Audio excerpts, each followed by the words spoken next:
إن الحمد لله نحمده ونستعينه ونستغفره ونؤمن به ونتوكل عليه ونعوذ بالله من شرور أنفسنا ومن سيئات أعمالنا من يهده الله فلا مضل له ومن يضلله فلا هادي له أشهد أن لا إله إلا الله وحده لا شريك له وأشهد أن سيدنا ونبينا وحبيبنا وشفيعنا ومولانا محمدا عبده ورسوله صلى الله عليه وعلى آله وصحبه وسلم.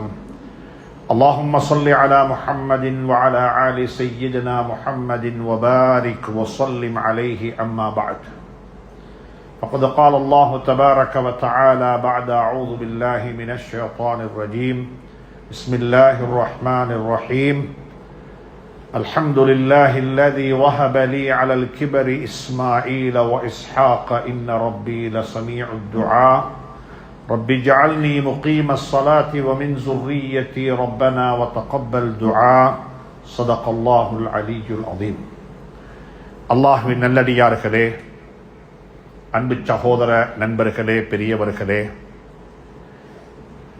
அல்லாஹுவை பயந்து அஞ்சி தக்குவா செய்து அவனால் ஏவப்பட்ட ஏவல்களை எல்லாம் எடுத்து நடக்கும்படியாகவும் வேண்டாம் என்று சொல்லப்பட்ட விளக்கப்பட்ட அத்துணை வகையான பாவங்களை விட்டும் தன்னையும் தன்னை சார்ந்தோரையும் பாதுகாத்து விலகி நடந்து கொள்ளும்படியாக முதலாவதாக எனக்கும் அப்பால் உங்களுக்கும் வசியத்தை செய்து கொள்கின்றேன், ஞாபகமூட்டிக் கொள்கின்றேன், அன்பு கட்டளையும் பிறப்பித்துக் கொள்கின்றேன். அன்புக்குரிய இஸ்லாமிய சகோதரர்களே, பெரியவர்களே, நண்பர்களே, அல்லாஹ் சுப்ஹானஹு தஆலா அவனால் ஏற்றுக்கொள்ளப்பட்ட பரிபூர்ணத்துவப்படுத்தப்பட்ட ஒரு தீனுல் இஸ்லாத்தை அல்லாஹ் எங்களுக்கு தந்திருக்கின்றான். அந்த தீனுல் இஸ்லாத்தை பற்றி அல்லாஹ் சொல்லும் பொழுது உங்களுக்கு தரப்பட்டிருக்கக்கூடிய நிஅமத்துகளில் மிகவும் உயர்தரமான நிஅமத், அந்த நிஅமத்தை காட்டிலும் வேறொரு நிஅமத்து பரிபூர்ணத்துவம் பெற்றதாக இருக்க முடியாது. அல் யௌம அக்மல்து லக்கும் தீனக்கும் வ அத்மம்து அலைக்கும் நிஅமதி. அல்லாஹ்வினால் பரிபூர்ணத்துவப்படுத்தப்பட்ட ஒரு நிஅமத் இருக்கும் என்றிருந்தால் அது தீனுடைய நிஅமத்து மட்டும்தான். ஏனைய நிஅமத்துகள் அனைத்தும் அதுல ரெண்டையும் அல்லாஹ் கலந்து வைத்திருக்கின்றான். சிலருக்கு நிஅமத்தாக இருக்கக்கூடியது சிலருக்கு நிக்மத்தாக இருக்கும், சிலருக்கு அருளாக இருக்கக்கூடியது சிலருக்கு சோதனையாக இருக்கும். ஒவ்வொருவரும் அப்படித்தான் சொல்லுகிறார்கள். திருமணம் முடித்த ஒருவர் சொல்லுகிறார், வாழ்க்கை நிம்மதியாக சந்தோஷமாக இருக்கிறது. அல்லாஹ் சுப்ஹானஹு தஆலா அந்த சூரத்து ரூம்ல சொல்லக்கூடிய லியஸ்குனு அலைஹா வஜஅல பைனக்கும் மவத்தன் வரஹ்மா என்று சொல்லி அல்லாஹ் சுப்ஹானஹு தஆலா பாராட்டி சொல்லுகிறானே, அப்படிப்பட்ட குடும்ப வாழ்க்கை எனக்கு கிடைத்திருக்கிறது என்று ஒருவர் சொல்லுகிறாரு. இன்னொருவர் சொல்லுகிறாரு, என்னுடைய நிம்மதி, என்னுடைய சந்தோஷம், என்னுடைய குடும்ப ஒற்றுமை அனைத்தும் அதோடு போய்விட்டது. அதனாலதான் நாங்கள் நிக்காஹ் செய்த உடனே அல்லாஹ்விடத்தில் கேட்கிற துஆ, அல்லாஹும்ம இன்னி அஸ்அலுக கைரஹா وخير ما جبلت عليها واعوذ بك من شرها وشر ما جبلت عليها. அல்லாஹ்விடத்தில் எதை கேட்டாலும் நலவை கேட்டு கெடுதியை விட்டு பாதுகாப்பு தேடுவோம். ஆனா அல்லாஹ் சொல்லுகிறான், தீன் இருக்கிறதே, எந்த தீனுல் இஸ்லாத்தை உங்களுக்கு நான் தந்திருக்கிறேனோ அந்த தீனுல் இஸ்லாம் என்னால் பரிபூர்ணத்துவப்படுத்தப்பட்ட ஒரு மார்க்கம், ஒரு நிஅமத். தீன் என்று சொல்லக்கூடிய அன்புக்குரிய நண்பர்களே, சகோதரர்களே, வாழ்க்கையில மனிதனுடைய வாழ்க்கையை அல்லாஹ் சொன்ன பிரகாரம் அமைத்துக் கொள்வது. அல்லாஹ் எப்படி வாழச் சொல்லி இருக்கிறான்? அல்லாஹ் சொல்லுகிறான் மனிதனை பார்த்து, வலக்கது கர்ரம்னா பனி ஆதம், ஆதமுடைய மக்களை நாங்கள் கண்ணியப்படுத்தியிருக்கின்றோம். நீங்கள் கண்ணியப்படுத்தப்பட்டவர்கள் என்பதின் காரணமாகத்தான் நீங்க யாருக்கு முன்னாலேயும் எந்த ஒரு கட்டத்திலையும் தலைகுனியக்கூடாது. தலைகுனியக்கூடாது. நீங்க தலையை நிமித்தித்தான் வைத்துக் கொள்ள வேண்டும். தலை நிமிர்ந்திருக்க வேண்டும். எனக்கு மட்டும் சுஜூது செய்யக்கூடிய நேரத்தில் மட்டும்தான் உங்களுடைய தலை கீழே போக வேண்டும். எந்த ஒரு பிராணியை நீங்கள் பார்த்தாலும் அது சாப்பிடக்குள்ளேயும் தலையை கீழே போட்டுத்தான் சாப்பிடும். அது ஒரு மிருகமாக இருக்கலாம், பறவையாக இருக்கலாம். சாப்பிடும் பொழுது தலை கீழே பெய்த்திடும். வாயால சாப்பிடும், தலையை குடிச்சு சாப்பிடும். ஆனா மனிதனை மட்டும் அல்லாஹ் படைத்திருக்கிறான். கையால் அள்ளி சாப்பிடு, கையை தூக்கி தலைக்கு மேல கொண்டு வைத்து வாய்க்கு கிட்ட கொண்டு போய் சாப்பிடு, தலையை குடியாதே. வழக்கது கர்ரம் பனி ஆதம், ஆதமுடைய மக்களை அல்லாஹ் கண்ணியப்படுத்தியிருக்கின்றான். இந்த கண்ணியம் எப்படிப்பட்ட கண்ணியம் என்று சொன்னால், தன்மானத்துடன் வாழ வேண்டும், தன்னிறைவுடன் வாழ வேண்டும். அல்லாஹ்வை தவிர வேறு யாரையும் வணங்கி வழிபடக்கூடாது. அல்லாஹ்விடத்தில் கேட்டு வாழக்கூடிய சமூகமாக இருக்க வேண்டும். யாரிடத்திலும் கை நீட்டக்கூடாது. சுப்ஹானல்லாஹ், சுப்ஹானல்லாஹ். இப்படிப்பட்ட ஒரு மார்க்கத்தை எங்களுக்கு அல்லாஹ் அறிமுகப்படுத்தினான். மனிதர்கள் கண்ணியமானவர்கள், மனிதர்கள் சங்கையானவர்கள், மனிதர்கள் பரிசுத்தமானவர்கள். சுப்ஹானல்லாஹ். எந்த அளவுக்குண்டா, இதை சஹாபாக்கள் புரிந்து கொண்ட விதத்தை பாருங்கள். மக்காவிலிருந்து முஹாஜிரீன்கள் மக்காவை விட்டுவிட்டு, சொந்த பூமியை விட்டுவிட்டு, சொந்த ஊரை விட்டுவிட்டு, குடும்பத்தை விட்டுவிட்டு அல்லாஹ்வுடைய தீனுக்காக வேண்டி ஹிஜ்ரத் செய்து போய்விட்டார்கள். ரெஸ்பெக்டா போனாங்க, மிகவும் மரியாதையுடன் போனார்கள், சுய மரியாதையை பேணிக்கொண்ட நிலையில போனார்கள், அனைத்தையும் விட்டுவிட்டு போனார்கள். அல்லாஹ்வுடைய தீனுக்கு முன்னால் இவைகள் எதுவுமே எந்த பொறுமதியும் அற்றது என்று சொல்லி அவர்கள் மதீனாவில் போய் செட்டில் ஆகிவிட்டார்கள். மதீனாவுக்கு போன சந்தர்ப்பத்தில் ஸல்லல்லாஹு அலைஹி வஸல்லம் அவர்கள் அங்கிருந்த அன்சாரி சஹாபிகளை அழைத்து, முஹாஜிரீன்கள் ஏழை அனைத்தையும் துறந்து அனைத்தையும் விட்டுவிட்டு வெறும் கையுடன் மதீனா முனவ்வராவுக்கு வந்திருக்கிறார்கள். அவர்களும் நீங்களுமாக சேர்ந்து மதீனாவை கட்டியெழுப்புங்கள், நீங்களும் அவர்களுமாக சேர்ந்து வாழுங்கள் என்று சொல்லி ஸல்லல்லாஹு அலைஹி வஸல்லம் அவர்களுக்கு இடையில் ஒரு சகோதரத்துவத்தை உருவாக்கினார்கள். அந்த சகோதரத்துவத்துக்கு தான் வரலாறுல சொல்லப்படும், அது ஒரு கொள்கை ரீதியான சகோதரத்துவம், ஈமானிய சகோதரத்துவம். மதீனா வாசியும் ஒரு மக்கா வாசியையும் சகோதரராக ஸல்லல்லாஹு அலைஹி வஸல்லம் சோடி போட்டு விட்டார்கள், கோர்த்து விட்டார்கள். அந்த சந்தர்ப்பத்தில் ஸல்லல்லாஹு அலைஹி வஸல்லம் மக்கா முக்கர்ரமாவுடைய ஆக பெரிய பணக்கார சஹாபி, பெரிய பணக்கார சஹாபி, அல்லாஹ் செல்வத்தை குமித்திருந்தான், பணக்காரராக இருந்தாரே அப்துர் ரஹ்மான் அவுஃப் ரலியல்லாஹு தஆலா அன்ஹு, அனைத்தையும் திறந்து வந்திருக்கிறாரே. வந்த சந்தர்ப்பத்தில் மதீனா முனவ்வராவுடைய ஆக பெரிய பணக்கார சஹாபி ஸஅத் இப்னு ரபீஅ ரலியல்லாஹு தஆலா அன்ஹு அவர்களுக்கு சொன்னார்கள், நீங்க அப்துர் ரஹ்மான பார்த்துக்கோங்க, அப்துர் ரஹ்மான் உங்களுடைய சகோதரர், அப்துர் ரஹ்மான் அவருக்கு நீங்க சப்போர்ட் பண்ணுங்க.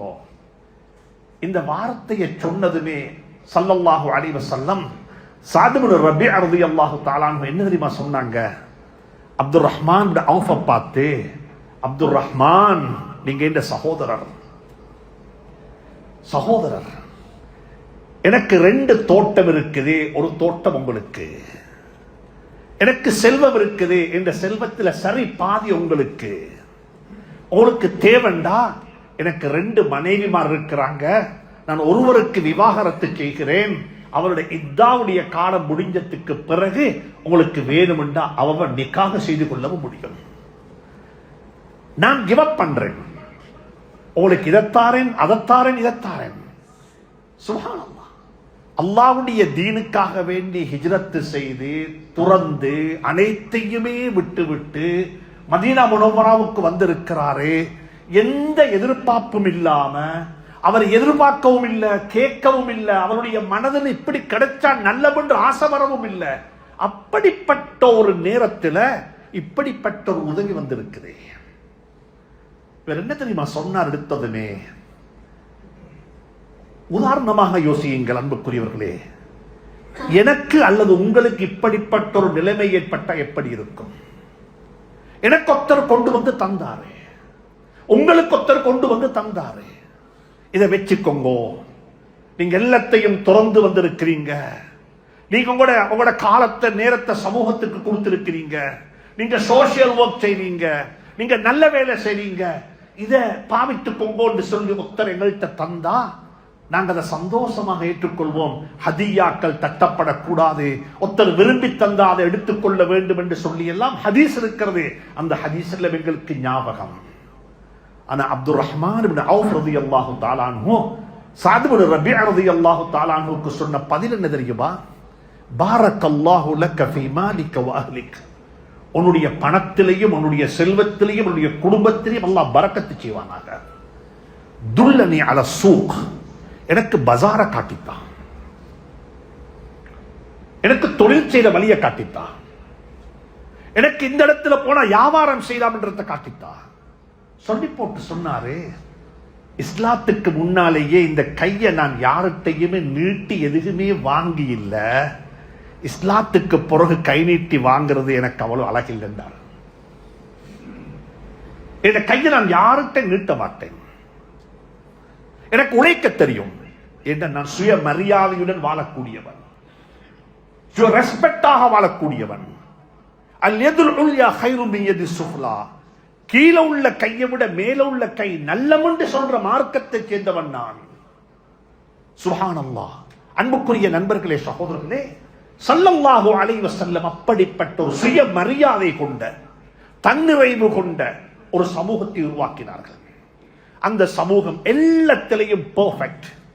ஆத்மீகமா, தொழுகையா, அல்லாஹ்வுடைய ஜிக்ரா, மக்களுக்கு உதவி செய்வதா, எல்லாத்திலையும் சஹாபாக்கள் அல்லாஹ் சுப்ஹானஹு வ தஆலா உவமானமாக உதாரணமாக ஆக்கி வைத்தான்.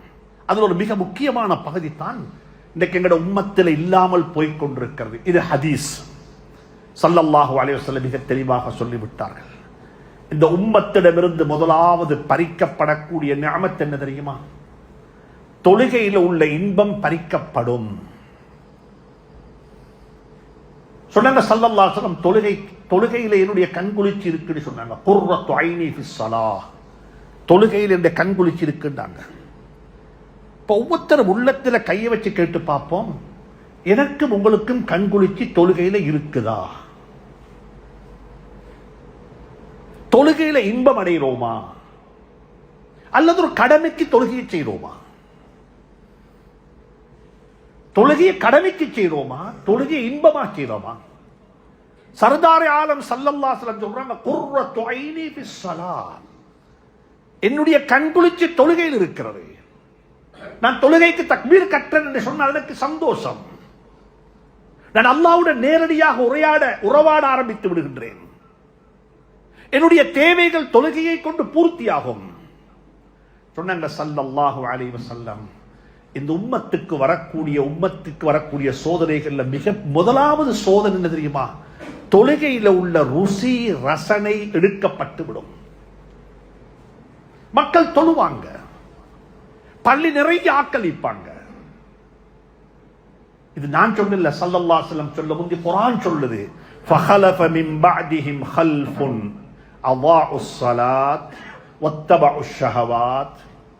பணத்தை வீண்வரையம் செய்வது எங்களுக்கு தெரியும், பணத்தை வீண்வரையம் செய்வதை நாங்கள் அடையாளப்படுத்தி இருக்கின்றோம். தொழுகையை வீண்வரையம் செய்வது அப்படித்தான் குர்ஆன் சொல்லுது. இதாஅத்துல் மால், பணத்தை வீண்வரையம் செய்வது எப்படியோ அதே போல குர்ஆன் சொல்லுது தொழுகையை வீண்வரையம் செய்வது. தொழுகையில வீண்வரையம் என்ன? அல்ஹம்துலில்லாஹ், கடையெல்லாம் மூடிட்டு மிகவும் வியாபாரம் நடக்கக்கூடிய சுறுசுறுப்பான ஒரு நேரத்தை இழந்து பள்ளிவாசலுக்கு வந்திருக்கின்றோம், தொழுகைக்காக வேண்டி வந்திருக்கின்றோம். இப்ப கொஞ்சம் யோசிங்க பார்ப்போம், எத்தனை பேருக்கு இந்த தொழுகைய, இந்த ஜும்மாவுக்குள்ள உள்ள இருந்தே தொழ முடியும், தொழுகைக்குள்ளிருந்தே தொழ முடியும். நாங்கள் எல்லாரும் தொழுகிறோம். என்னோட தொழுகையின் ஊடாக அல்லாஹ்வுடைய ஜிக்ர் எந்த அளவுக்கு நடக்குது? உடம்பு எடுத்துக்கொண்டு பள்ளிக்கு வரையிலும், ஒது செஞ்சு கொண்டு பள்ளிக்கு வரையிலும் எல்லாத்துக்கும் நன்மை கிடைக்கும். ஆனா தொழுகைக்கு உள்ள இருந்து எத்தனை பேருக்கு தொழ முடியும்? தொழுகைக்குள்ள இருந்து தொழுவதா என்ன? قد أفلح المؤمنون الذين هم في صلاتهم خاشعون. எல்லாரும் சொல்லுவாங்க, ஹுஷூ ஹுதுவோட தொழணும், உள்ளச்சம் இறையச்சத்தோட தொழணும், தக்பீர் கட்டின அல்லாஹ்வுடைய சிந்தனையோட தொழணும் என்று சொல்றாங்க. நாங்களே சொல்றோம். அப்படின்னா என்ன? அப்படின்னா என்ன? இது ஒரு உதாரணம் ஒன்று சொல்லி விளங்கப்படுத்துவதாக இருந்தா, அன்புக்குரிய நண்பர்களே, சகோதரர்களே, பெரியவர்களே, எங்கட வீட்டுல ஒரு 3 வயசு புள்ளையோட கையில ஒரு கார்ட்டூனை கொடுத்து பாருங்க பார்ப்போம். அந்த புள்ள கார்ட்டூன் எப்படி பார்க்குதுண்டு. எல்லாருடைய கையில மொபைல் போன் இருக்குது. வீட்டுக்கு போனதுமே வாப்பட போனை புள்ள எடுக்கும். அந்த புள்ளையோட கையில போனை கொடுத்து பாருங்க பார்ப்போம். அந்த புள்ள கார்ட்டூன் எப்படி பார்க்குதுண்டா, கார்ட்டூனை பார்க்கல, கார்ட்டூனுக்கு உள்ள போய் கார்ட்டூனை பார்க்குது. அந்த புள்ளையோட காது கேட்காது. அந்த புள்ளைக்கு பக்கத்தில் யாராவது போனா விளங்காது. அந்த புள்ளை யாராவது டச் பண்ண புள்ளை கோபம் வரும். அந்த புள்ள கார்ட்டூனுக்குள்ள போயிட்டது. நான் கேட்கிறேன், அந்த 3 வயசு புள்ள அந்த கார்ட்டூனுக்குள்ள போய் கார்ட்டூனை பார்க்கிறது போல எப்ப எனக்கும் உங்களுக்கும் தொழுகைக்கு உள்ள போய் தொழக்கூடிய பாக்கியம் கிடைக்கும்? நாங்க எல்லாரும் தொழுகிறோம். நாங்க எல்லாரும் தொழுகிறோம். நீங்க எல்லாரும் நாங்க எல்லாரும் ஜும்மாவுக்கு வந்திருக்கின்றோம். அல்லாஹ் எங்கட ஜும்மாவை பொருந்திக் கொள்வானாக, எங்கட தொழுகையை கபூல் செய்வானாக. கொஞ்சம் யோசிங்க பார்ப்போம். முஅஸ்ஸின் எங்களை கூப்பிட்டாரு, பள்ளிக்கு வாங்கோடு தொலை வாங்கோடு கூப்பிட்டாரு. யா அய்யுஹல்லதீன ஆமனூ இதா நூதிய லிஸ்ஸலாத்தி மின் யௌமில் ஜும்ஆ, ஜும்ஆவுடைய தினத்தில தொழுகையின் பால் தொழுகைக்காக வேண்டி முஅஸ்ஸின் உங்களை அழைத்தால், முஅஸ்ஸின் கூப்பிட்டார், ஹய்ய அலஸ் ஸலா, தொழுகையின் பக்கமாக வாங்கோ. அஸ்ஸலாத்து ஜாமிஆ ரஹ்மக்குமுல்லாஹ், கூட்டு தொழுகை ஆரம்பமாக போகுது வாங்கோ என்று சொல்லி முஅஸ்ஸின் பள்ளிக்கு மக்களை அழைத்தாரு. ஆனா அல்லாஹ் சொல்றான், தொழ வரவானம், தொழுகைக்கு வரவானம். ஏன் தெரியுமா வரவானம் என்றான்? இன்னும் ஒரு இடத்தில் அல்லாஹ் சொல்றான் குர்ஆன்ல, தொழக்கூடிய மக்களுக்கு நாசம் உண்டாகட்டும். ஃபவைலுன் லில் முஸல்லீன், ஃபவைலுன் லில் முஸல்லீன், தொழக்கூடிய மக்களுக்கு நாசம் உண்டாகட்டும். அப்படிப்பட்ட தொழுகையின் பக்கம் வாங்கோ அல்லாஹ் கூப்பிடாம அல்லாஹ் சொல்றான், ஃபஸ்அவு இலா ஸிக்ரில்லாஹ், அல்லாஹ்வுடைய ஸிக்ரின் பக்கமாக விரைந்து வாங்கோ. முஅஸ்ஸின் கூப்பிட்டார தொழுகைக்கு, அல்லாஹ் சொல்றான் நீங்க வாங்கோ. தொழுகை என்பது தொழுகையின் ஊடாக எதிர்பார்க்கப்படக்கூடிய எதிர்பார்ப்பு இருக்கிறது. அது தான் அல்லாஹ்வுடைய சிந்தனை, அல்லாஹ்வுடைய ஞாபகம். நாங்க இப்படி யோசிப்போமே, தொழுகையிலேயே அல்லாஹ்வுடைய சிந்தனை எனக்கு உங்களுக்கு இல்லை என்றிருந்தால், தொழுகையிலேயே அல்லாஹ்வுடைய ஞாபகம் எனக்கு உங்களுக்கு இல்லை என்றிருந்தால், தொழுகைக்கு வெளியே எப்படி வரப்போகுது? தக்பீர் கட்டினோம், பள்ளிக்கு தக்பீர் கட்டினோம், எப்படி இருக்குது? குர்ஆன் சொல்லுது, தக்பீர் கட்டினா நீங்க எல்லாத்தையும் மறந்து விடுங்கள், எதிர்காலத்தையும் மறந்து விடுங்கள், எதிர்காலத்தையும் மறந்து விடுங்கள், இறந்த காலத்தையும் மறந்து விடுங்கள், forget past, அதையும் மறந்து விடுங்கள். ஃபியூச்சரை பத்தி திங்க் பண்ண வானம், பிரசன்ட்ல இருந்து பாருங்க. அல்லா தஹாஃபு வலா தஹ்ஸனு, கவலைப்பட வேண்டாம். பாஸ்ட நினைச்சு கவலைப்பட வானம், ஃபியூச்சரை நினைச்சு பயப்பட வானம். வஅப்ஷிரு, நன்மாராயம் பெற்றுக் கொள்ளுங்கள். நீங்க தொழுகையில இருந்து அல்லாஹ் இப்ப என்ன வாழ வைத்திருக்கிறான், எனக்கு அல்லாஹ் இப்ப அவகாசம் தந்திருக்கிறான் என்ற நிலையில இருந்து நீங்க யோசிக்க பார்ப்போம். அன்புக்குரிய நண்பர்களே, சகோதரர்களே, தொழுகை எப்படியாக மாறும் என்று சொல்லி, அதனால தொழுகையில கவனம் செலுத்துங்கள். தொழுகைக்கு உள்ள போய் தொலைப்பாருங்கோ, தொழுகைக்கு உள்ள இருந்து தொலைப்பாருங்கோ. அதுல இன்னும் ஒரு மிக முக்கியமான விடயம் என்ன தெரியுமா? குடும்பத்தோட தொழணும், குடும்பத்தோட தொழணும். எங்கட பிள்ளைகள் எங்க? இப்ப எங்கட பிள்ளைகள் எங்க? இங்க இருக்கிற வாலிபர்கள், இங்க இருக்கிற வயோதிபர்கள், இங்க இருக்கிற சகோதரர்கள் அனைவரும் யோசிங்கோ. இப்ராஹிம் அலைஹிஸ்ஸலாத்துக்கு புல் இருக்கல்ல, ஆரம்ப கட்டத்தில் புள்ள பாக்கியம் இருக்கல்ல, துஆ கேட்டுக்கொண்டே இருந்தாங்க. ரப்பி ஹப்லி மினஸ் சாலிஹீன், யா அல்லாஹ் எனக்கு சாலிஹான புள்ள பாக்கியத்தை தா, சாலிஹான குழந்தைகளை தா. அந்த குழந்தைகள் சாலிஹான பிள்ளைகள். அந்த குழந்தைகள் ஹாபிஸாக இருக்கணும், ஆலிமாக இருக்கணும், எதுவுமே கேட்கல. சாலிஹான குழந்தை, பொய் பேசாத குழந்தை, வாக்கு மீறாத குழந்தை, அல்லாஹ்வை நம்பிய குழந்தை, ஹலாலாக சம்பாதிக்கக்கூடிய குழந்தை. சுப்ஹானல்லாஹ், சுப்ஹானல்லாஹ். சாலிஹான குழந்தை, தனக்குள்ள தான் நல்லவன், தன்னால மற்றவனுக்கு எந்த இடைஞ்சலும் கிடையாது, தான் இன்னமொத்தனுக்கு சுமை இல்லை. அப்படிப்பட்ட சாலிஹான குழந்தைகளை தாண்டு முதலாவது துஆ கேட்டார். அல்லாஹ் சுப்ஹானஹு வ தஆலா துஆ கேட்கிறாங்க, எந்த பதிலும் வர இல்லை. தள்ளாடக்கூடிய வயது, முதுமை பருவத்தை அடைந்து விட்டார்கள். இதற்கு பிறகு குழந்தை பாக்கியம் என்பது பாசிபிள் இல்லைன்ற இடத்துக்கு வந்துட்டாங்க. அந்த இடத்துல வச்சு அல்லாஹ் நன்மாராயம் சொல்லுகிறான், ஹஜ்ரத் இப்ராஹிம் அலைஹிஸ்ஸலாத்து வஸ்ஸலாமுக்கு உங்களுக்கு ஒரு குழந்தை பாக்கியம் கிடைக்க போகிறது. ஹல் அதாக ஹதீஸு ضيف இப்ராஹிம் அல் முக்ரமின். அல்லாஹ் சுப்ஹானஹு வ தஆலா சூரத்து ஸாரியாத்ல சொல்லுகிறான். இப்படிப்பட்ட மலக்குமார்கள் வந்து நன்மாராயம் சொன்ன கட்டம் ஞாபகப்படுத்தி பாருங்கள். அந்த வார்த்தையை சொன்ன சந்தர்ப்பத்தில் ஹஜ்ரத் இப்ராஹிம் அலைஹிஸ்ஸலாத்துடைய மனைவி சாரா அலைஹிஸ்ஸலாத்து வஸ்ஸலாம் அவர் திரைக்கு பின்னால் இருந்து ஃபஸக்கத் வஜ்ஹஹா வகாலத் அஜூஸுன் அகீம், நான் ஒரு வயசாலி பொம்புல, நான் ஒரு மலடி, எனக்கு எப்படி புள்ள கிடைச்சோம்? காலு கதாலிக்கு, அப்படித்தான் அல்லாஹ் முடிவு செய்து விட்டான், உங்களுக்கு புள்ள கிடைச்சும். ஒரு புள்ளைய கேட்டாங்க, 2 புள்ளைய கொடுத்தான். அல்லாஹ்ட்ட கேட்டது புள்ளையத்தான் கேட்டாங்க, அல்லாஹ் நபியை கொடுத்தான். சுப்ஹானல்லாஹ். அல்லாஹ்ட்ட கேட்டது புள்ளைய, அல்லாஹ் கொடுத்தது நபிய. சாலிஹான குழந்தைய கேட்டாங்க, அல்லாஹ் சுப்ஹானஹு வ தஆலா நபிமார்களை கொடுத்தான். அந்த 2 புள்ளையும் கிடைச்சிட்டுது. இப்ப என்ன துஆ கேட்டாங்க? அன்புக்குரிய நண்பர்களே, சகோதரர்களே, கொஞ்சம் யோசிங்க. பெற்றோர்கள் யோசிங்க, நானும் யோசிக்கிறேன். நீங்க எல்லாரும் தொழுகையாளிகளாக மாறணும் என்ற கன்சர்ன் எனக்கு இருக்கணும். ஆனா அதை விட பன்மடங்கு முக்கியம், இந்த குடும்பம் தொழுகையாளிகளாக இருக்கணும். நீங்க பசியில மௌத்தான நான் குத்தவாளி இல்ல, ஆனா என் குடும்பம் பசியில மௌத்தான நான் குத்தவாளி. நீங்க தொலை இல்லைன்னு அல்லாஹ் எனக்கு கேட்க மாட்டான், ஆனா என் குடும்பம் தொலை இல்லைன்னு அல்லாஹ் நிச்சயமா எனக்கு கேட்பான். எங்கட குடும்பம் எங்க, எங்கட பிள்ளைகள் எங்க? நாங்க எல்லாரும் யோசிக்கணும். இப்ராஹிம் அலைஹிஸ்ஸலாத்து வஸ்ஸலாம் ஒரு அழகான வாப்பா. அவர் துஆ கேட்டார், 2 புள்ள கிடைச்சிட்டது. அல்ஹம்துலில்லாஹில்லதி வஹப லீ அலல் கிபரி இஸ்மாஈல வ இஸ்ஹாக். இந்த முதுமை பருவத்தில், இந்த எல்டரி ஏஜ்ல எனக்கு 2 புள்ளை அல்லாஹ் தந்திருக்கிறான், இஸ்மாயிலையும் இஸ்ஹாக்கையும். அவனுக்கு எல்லா புகழும். அல்லாஹ்வை புகழுங்க புள்ளை பாக்கியம் உள்ளவங்க. அல்ஹம்துலில்லாஹ் சொல்லுங்க பிள்ளைகளை பார்த்து. யாருக்கு செஞ்ச என்ன நலவோ தெரியாது, இப்படிப்பட்ட கண்குளிர்ச்சியான பிள்ளைகள் அல்லாஹ் தந்திருக்கிறான்.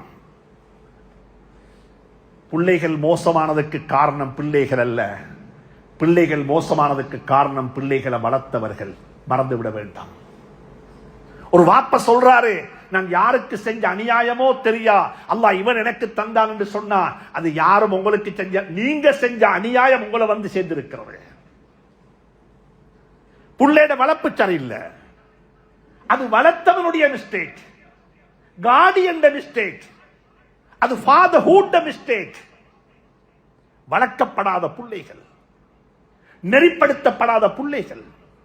இப்ராஹிம் அலைஹிஸ்ஸலாத்து வஸ்ஸலாம் 2 புள்ள கிடைச்சிருக்குதே, புள்ளைகளை வச்சுக்கொண்டு கேட்கிறாங்க, அல்ஹம்துலில்லாஹில்லதி வஹப லீ அலல் கிபரி இஸ்மாஈல வ இஸ்ஹாக் இன்ன ரப்பீ லஸமீஉத் துஆ. நான் சொல்லக்கூடிய இந்த துஆவை, என்னுடைய பிரார்த்தனையை, என்னுடைய ஹம்தை அல்லாஹ் கேட்டுக்கொண்டிருக்கிறான் என்று சொல்லி போட்டு சொன்னாங்க. அல்லாஹ்ட்ட சொன்னாங்க, யா அல்லாஹ் ரப்பி ஜஅல்னி முகீமஸ் ஸலாத்தி வ மின் ஸுர்ரிய்யத்தி. முதலாவது துஆ, என்னையும் என்ற குடும்பத்தையும் என்ற பரம்பரையையும் என்ற சந்ததியையும் தொழுகையை நிலைநாட்டக்கூடியவளாக ஆக்கி வைத்திடு யா அல்லாஹ். இன்றைக்கு நானும் ஒரு வாப்பா, நீங்களும் வாப்பா, நாங்களும் குழந்தைகள், எங்களுக்கு பெற்றோர்கள் இருக்கிறார்கள்.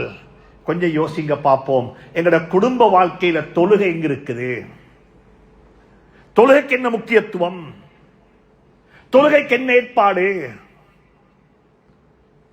இந்த சமூகத்திட்ட தொழுகை பெர்ஃபெக்டா இல்லையோ, தொழுகையில பக்குவம் இல்லையோ, தொழுகையில பேணுதல் இல்லையோ, தொழுகையில அல்லாஹ்வுடைய சிந்தனை இல்லையோ, தொழுகை இருக்கிற தொழோடுமை என்றத்துல கண்குளிர்ச்சி இல்லையோ, அன்புக்குரிய நண்பர்களே, சகோதரர்களே, அந்த சமூகம் ஆல்ரெடி கரப்டட் ஆகிவிட்டது. எனவே வாழ்க்கையில நல்ல ஒரு சந்தர்ப்பம், ரமதான் வந்து கொண்டிருக்குது. ரமதானை வரவேற்க ஆயத்தமாகிக் கொண்டிருக்கின்றோம். உம்ராக்கள் செய்ய ஆயத்தமாகிக் கொண்டிருக்கின்றோம். எல்லாம் நடக்கிறது. விடவும் முக்கியமாக தொழுகைக்காக வேண்டி ஆயத்தமாகுங்கள். தொழுகையை படித்துக் கொள்ளுங்கள். எப்படி தொழணும்? இப்ராஹிம் அலைஹிஸ்ஸலாம் இன்னும் ஒரு சந்தர்ப்பத்தில் தந்த குடும்பம் புள்ளைகளை கொண்டைத்து விட்டுட்டு வாராங்க மக்கா முக்கர்ரமாவுல, பாலைவன பூமியில. பாலைவன பூமி ஒன்றுமே இல்லை, டெசர்ட் ஒன்றுமில்லை. பிவாதின் கைரி ஸி ஸர்இன் இன்த பைத்திக்கல் முஹர்ரம். ஒரு பாலைவன பூமியில விட்டுட்டு வாராங்க வாப்பா. அல்லாஹ்ட்ட வந்து கேட்ட துஆவும் தான், ரப்பனா லியுகீமுஸ் ஸலாஹ். என்ற குடும்பம் தனிமையில் இருக்கிறாங்க, நான் இல்ல, ஆனா என்ற புள்ள தொழணும், என்ற புள்ளிட தொழுகை சீராகணும். நான் எல்லாருக்கும் சொல்றேன், மஹல்லாவில் உள்ள எல்லாருக்கும் சொல்றேன், ஒரு ஆலிமிடத்தில் போய்த்து ரகசியமாக உட்கார்ந்து கொஞ்சம் அவரை கண்ணியப்படுத்தி இந்த தொழுகையை கொஞ்சம் பாருங்களே, நான் தொழுகிறது சரியா? ஒரு ஆலிமுக்கு உங்களோட தொழுகையினுடைய வெளித்தோட்டத்தை பார்த்து சொல்லேனும், நீங்க தொழுகிறது சரி பிழை என்று சொல்லி. சுஜூத் எப்படி செய்யணும், ருக்கு எப்படி செய்யணும், சூரத்துல் ஃபாத்திஹா எப்படி ஓதணும் என்ற அவருக்கு சொல்லேனும். ஒரு ஆலிம் சொல்லுவாரே. ஆனா உங்களோட தொழுகையில நீங்க எங்கிருந்தீங்கன்றது உங்களுக்கு தான் தெரியும். உங்களோட தொழுகையில் எங்க நீங்க இருந்தீங்க உங்களுக்கு தான் தெரியும். எனவே அன்புக்குரிய நண்பர்களே, சகோதரர்களே, பெரியவர்களே, அல்லாஹ் சுப்ஹானஹு தஆலா அப்படிப்பட்ட உள்ளச்சம் இறையச்சம் நிறைந்த தொழுகையை எனக்கு உங்களுக்கு நசீபாக்குவானாக. வாழ்க்கையில பழகிக்கோங்க. அனுபவப்பட்டு சொல்லுகின்றோம். எங்களுடைய அழுக சத்தத்தில் எங்களோட பிள்ளைகள் சுபகுக்கு எழும்ப வேண்டும். பதுவா சத்தத்தில் அல்ல, சாபம் என்ற சத்தத்தில் அல்ல. வாப்பா உம்மா ரெண்டு பேரும் வமினல் லைலி ஃபதஹஜ்ஜத். வாப்பா உம்மா ரெண்டு பேரும் எழுப்பி தஹஜ்ஜத் தொழுகிறாங்க. தஹஜ்ஜத் தொழுட்டு கையேந்தி இருக்கிறாங்க. ரப்பனா ஹப் லனா மின் அஸ்வாஜினா வ ஸுர்ரியாத்தினா குர்ரத அயுனின். வாப்பா துஆ கேட்கிறார், உம்மா துஆ கேட்கிறாங்க. யா அல்லாஹ், எங்கட குழந்தைகளை கண்குளிர்ச்சி ஆக்கி வச்சிரு யா அல்லாஹ், எங்கட பிள்ளைகளையும் எங்களையும் தொழுகையை நிலைநாட்டக்கூடிய ஆக்கி வச்சிரு யா அல்லாஹ் என்று அழுதழுது துஆ கேட்கிறாங்க. இந்த அழுக சத்தத்தில் எங்கட பிள்ளைகள் எழும்பினா எப்படி இருக்கும்? கொஞ்சம் யோசனை பாருங்க பாப்போம். ராவு 2 மணிக்கு உங்களோட மகன் எழும்பினாரு. வயசு வந்த மகன், 23 வயசு மகன், 22 வயசு மகன் 2 மணிக்கு எழும்பி பார்க்கிறாரு, வாப்பா தொழுது கொண்டிருக்கிறாரு, உம்மா தொழுது கொண்டிருக்கிறா. இந்த உம்மா வாப்பாவை பத்தி அந்த மகன் உள்ளத்தில் என்ன பிறக்கும்? இல்ல, பிள்ளைகளுக்கு தெரியாம பிள்ளைகளை தூக்கமாக்கி விட்டு ஏதோ பார்க்கக்கூடாத காட்சியை, பார்க்கக்கூடாத ஒரு பார்வையை ஏதோ ஒன்றில பார்த்து கொண்டிருந்தோம். பிள்ளைகள் வந்ததுமே அதை ஆஃப் பண்ணிட்டோம்டா. நான் கேட்கிறேன், உங்களுக்கு எவ்வளவு கில்ட்டியாக இருக்கும், அந்த பிள்ளைக்கு எவ்வளவு கில்ட்டியாக இருக்கும்? பாவம் செய்யக்கூடிய நிலையில் எங்கட குழந்தைகள் எங்களை பார்த்து விடக்கூடாது. அல்லாஹ் மறைத்து விடுவானாக. நன்மைகள் செய்யக்கூடிய காட்சிகளை எங்கட பிள்ளைகள் பார்க்க வேண்டும். வாப்பா குர்ஆன் ஓதிக் கொண்டிருக்கிறார், தாய் துஆ செய்து கொண்டிருக்கிறாள், தஸ்பீஹ் செய்து கொண்டிருக்கிறாங்க, ஸலவாத் ஓதிக் கொண்டிருக்கிறாங்க, நல்லதுகள் நடந்து கொண்டிருக்கிறது. அப்படிப்பட்ட நிலையில எங்கட குழந்தைகள் எங்களை பார்க்க வேண்டும். அந்த குழந்தை, அந்த பெற்றோருக்கு சுகசோபனம் உண்டாகட்டும், சுகசோபனம் உண்டாகட்டும். ஏன் அப்படிப்பட்ட ஒருவனாக நான் இருக்கக்கூடாது? அல்லாஹ் சுப்ஹானஹு தஆலா எனக்கும் உங்களுக்கும் துணை புரிவானாக. எனக்கும் உங்களுக்கும் அல்லாஹ் சுப்ஹானஹு தஆலா சுயமரியாதையுடன் தன்னிறைவுடன் வாழ்வதற்கு அல்லாஹ் துணை புரிவானாக. எங்களுடைய தொழுகையில உள்ளச்சத்தையும் இறையச்சத்தையும் ஆக்கி வைப்பானாக. எந்த இஸ்லாத்தின் பக்கமாக அல்லாஹ் எங்களை அழைப்பு விடுத்திருக்கிறானோ அந்த இஸ்லாத்தை முழுமையாக எங்களுடைய வாழ்க்கையில் எடுத்து நடக்க அல்லாஹ் துணை புரிவானாக, தௌஃபீக் செய்வானாக. வ ஆகிரு தஅவானா அனில் ஹம்துலில்லாஹி ரப்பில் ஆலமீன்.